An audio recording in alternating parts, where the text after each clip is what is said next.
All right, so I believe that community leaders are responsible for the protection of their citizens and making sure they have resources within their community, such as shelter, food, jobs, water, which leads into, of course, I think we have the right to clean and safe water. Water is vital. It's literally 70% of our body. It is important to our health as humans. So it should be obvious that we need it, and this implies that the availability should be within our right. So what I'm trying to say is, like, if we didn't have water available to us at any given time and it wasn't within our right, we couldn't survive, you know? So that's my reasoning. So this leads into why the Flint water crisis was such a big deal and who was responsible for it. Who I believe was responsible was former Governor Rick Snyder.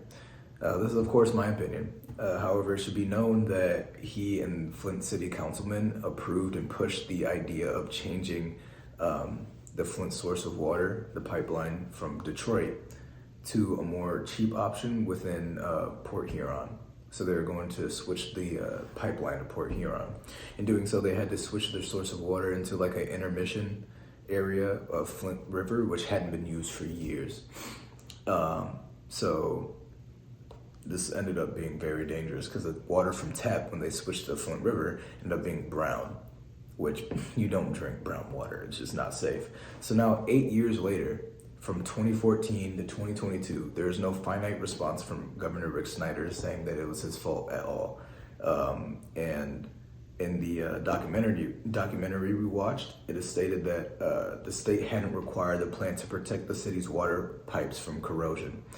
And the same corrosion led to the dispersal of lead in Flint's water supply, which is dangerous for all, like any human. Lead is not good for you. However, it is deadly and damaging to the brain of babies and children, like brain development. So I believe Snyder and all the councilmen who pushed and approved this idea should be put in jail, plain and simple. It's a lot of kids, a lot of adults died from this situation, and it's the blood is on their hands, you know? People got diseases, and a lot of kids suffered from developmental disorders, and it's on their hands. Even though it might have not been purposeful, it is still their responsibility. So I do think they should be put in jail.